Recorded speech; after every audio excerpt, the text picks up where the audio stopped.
का छापेमारी के नाम पे यहाँ पर अवैध वसूली खुलेआम हो रही शामली में। हम ये कह रहे हैं कि अगर विजिलेंस की टीम जाती हो तो स्थानीय जेई को लो, लोकल के एसडीओ को लो, साथ में किसी को लोकल के तो लो। अगर मान लिया थाने भवन में जा रहे तो थाने भवन का जेई होना चाहिए, थाने भवन का एसडीओ होना चाहिए। ये डायरेक्ट थोड़ा गाड़ी ली उठाए सुबह को निकल गए तो विजिलेंस पे आक्रोश है।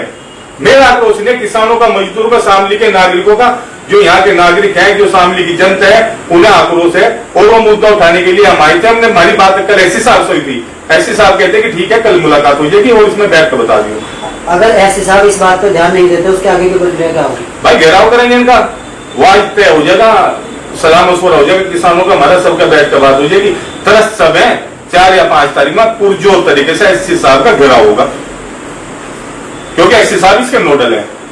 हम कह रहे एससी साहब इन पर ध्यान दो, क्योंकि विजिलेंस का मामला ठीक नहीं चला जिले में, जगह बुरा हाल विजिलेंस ने कर। अच्छा, दिन पे दिन जय के साथ मारपीट होती है, बिजली विभाग के अधिकारियों के साथ मारपीट होती है, वो घर में बढ़ते हैं, छोटे बच्चे होते हैं डर जाते हैं, महिलाएं डर जाती हैं, तो इसका क्या समाधान होगा आपके धरने से या नहीं होगा? भाई हम ये कह रहे कि कानून के दायरे में रहते हैं, एक नियम भोगते हैं किसान मजदूर, ये अधिकारी हैं, जेईओ एसडीओ साहब हो, एक्शन साहब हो, एससी साहब हो, इन्हें कानून के दायरे में रहेगा, जो चेकिंग करनी हो करे और उन्हें समझावे। ये नहीं है घर में डायरेक्ट बढ़ना और भाई मारपीट करना गलत है। ये अधिकारी है भाई, ये बाहर सारे हमारे जिले में मेहमान है हमारे, हम सम्मान इन्हें दें, पर लेकिन इन्हें थोड़ा सा अपना दायित्व समझना चाह कि यहाँ का किसान, यहाँ का परेशान किसान क्या करेगा। अगर घर में डायरेक्ट घुस रहे, उसके घर में अंदर क्या स्थिति में बच्चे हैं, वो लड़कियां किस स्थिति में, उसकी घरवाली किस स्थिति में, क्या उसके घर में हो रहा, तो डायरेक्ट किसके घर में अंदर घुसना। अगर कोई कंप्लेन है उस पर वे जांच करे, टीम बैठावे और उन्हें सूचना देगा यार चोरी है तो उनके घर पर नोटिस चस्पा करे, चेकिंग रिपोर्ट उन्हें हैंड टू हैंड दे। ये नहीं है वहां से आगे आन के फिर बात हो रही। फिर गांव में जो सबसे ज्यादा मुसीबत हमारे यहाँ पर हो रही, ये जो गांव के लाइनमैन है, ये लाइनमैन सबसे ज्यादा खुरापात कर रही है।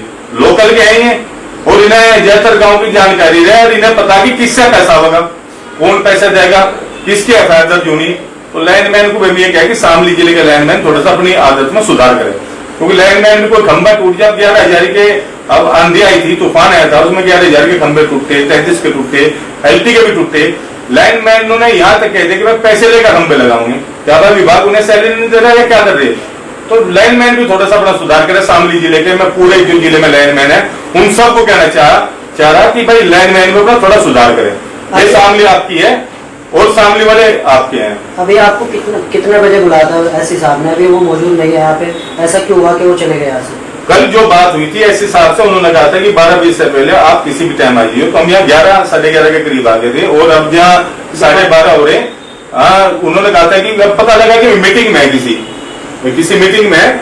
हम कह रहे मीटिंग के बाद में फोन करके बुला रहे, हम जब भी आ जाएंगे, लेकिन कहीं ना कहीं बातचीत के माध्यम से सोल्यूशन सोल्व हो। हम नहीं चाहते हम आंदोलन करें, हम घेराव करें, हम ये चाहते बातचीत से ही ये मामला हल हो जाए, कुछ सुधार विजिलेंस करे अपना।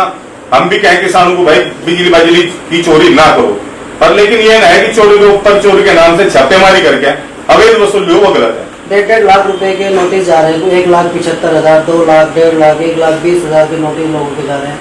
बहुत जगह है ऐसी, हम भी देख रहे हैं, सुन रहे हैं। और ऐसा क्यों हो रहा है? क्यों किसानों के साथ या गरीब के साथ, मजदूर के साथ ऐसा क्यों? विजिलेंस का तो मामला जो छुट्टे ने तय गाँव में, तहसील में या जिलों में, वे सिफारिश करें पहले जी साहब, यो रामपाल, हरपाल, सतपाल, कंवरपाल, महपाल, ओमपाल, धर्मेंद्र, हरेंद्र, नरेंद्र, जितेंद्र, ये है इनकी कर दे सिफारिश। तुम्हें कह तो दें कल यहाँ जी हम हटा देंगे, लेकिन 6 महीने बाद नोटिस दिया, वो भी लाखों का। अगर वो मामला 5-10 हजार, फिर मैं कह 5-10 हजार देगा हम निमट वाले थे, हमारा तो लाखों का है। तो बिजली विभाग में अगर मीटर जंप मार गया और विभाग ये कह रहा है कि हाँ ये जंप लगा, उसे ठीक कराने में चप्पल घिस गया, ये विभाग ऐसा है। देखते रहिए टुडे 24 न्यूज़ और मेरा नाम है मुरली खान। मुझे शेयर कीजिए, सपोर्ट कीजिए और सब्सक्राइब कीजिए। जय